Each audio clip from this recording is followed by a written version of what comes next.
Hindi ako katulad mo na buhay pa ang asawa ng may asawa. Kinakanya mo na. Uulitin ko, Ellen. Unang naging akin si Jonas. Ikaw ang nang-agaw, hindi ako. Pwede bang itigil niyo na tong dalawa? Nandito ako sa harapan niyo. Never get rid of me, Jonas. Habang nabubuhay ako lang ang magiging asawa. Asawa mo nga siya, Bridget. Pero mas lamang ako sa'yo kaysa sa isang bagay.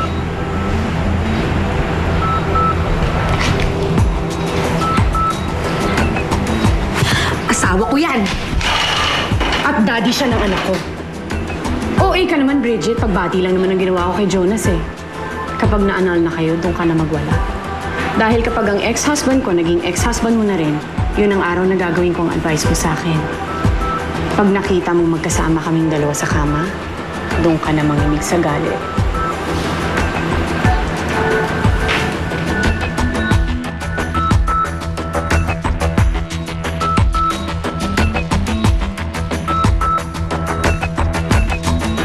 You're serious, anak, ha? Walang sugar yan. Thank you.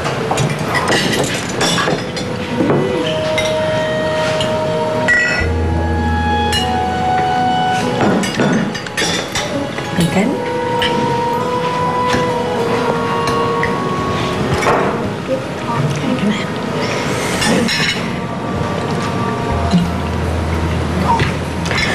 Look at us. We are a picture of one big, perfect family.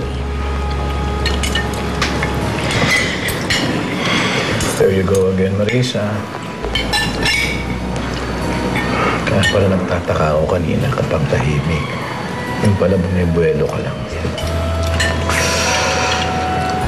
Tinapos ko yun ang pagkain ko bago ako mawala ng gana. Kumusta ka, Jonas?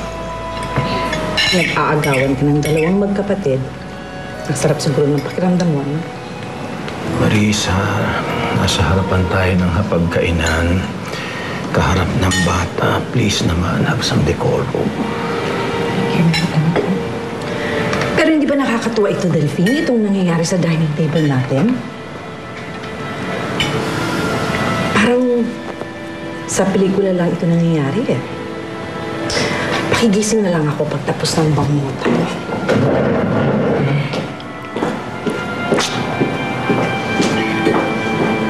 Sorry po, Daddy. Ako po nagyaya kay Jonas na mag-breakfast dito. Aalis na lang ho ako. Well, Jonas.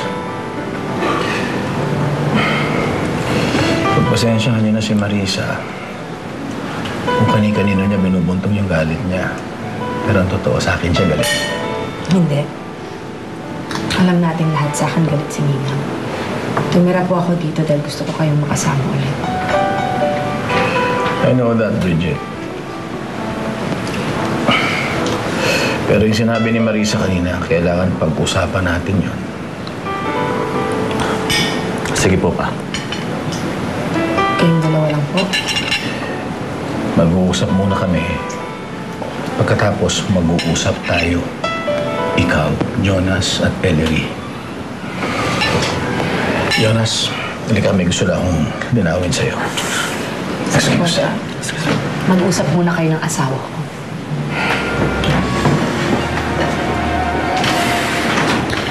Anak, ganito na.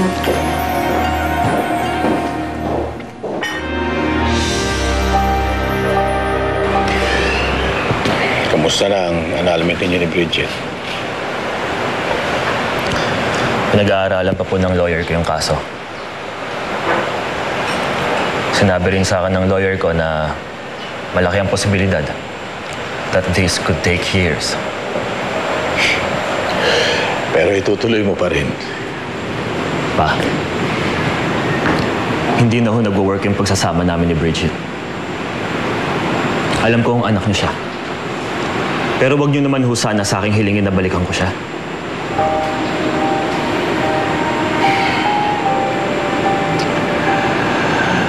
A father can only do so much, Jonas.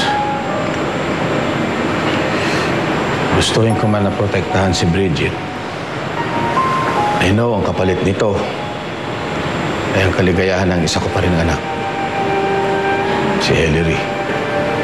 Mahal ko ho si Ellery. Si Bridget.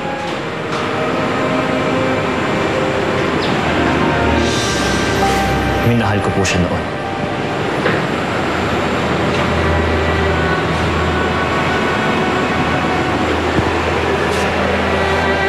Pero hindi na ngayon.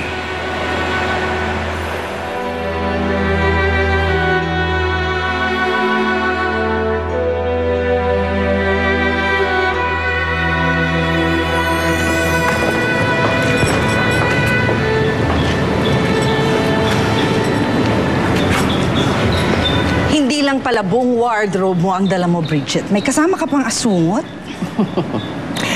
Hello, Marisa. May juice ka ba dyan? Kasi parang ang hirap magbuhat nakakapagod. Nakalimutan ko. Mahirap ka na nga pala ngayon kasi wala kang trabaho. Ito oh, 5 piso. Bumili ka ng samalamig dyan sa kanto paglabas mo, ha? Oh. Talaga, ang galing-galing mo magpatawa. Tawang-tawa ako. Hindi aalis si tita dito. Dito na po siya titira kasama ko. Ano? Nagbibingi-bingihan. Marisa, dito na ako titira. Kasama ng pamangking ko na anak ng asawa mo.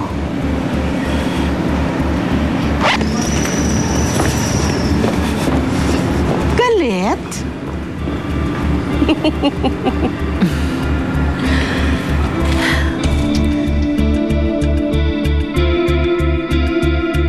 May mga bagay na sa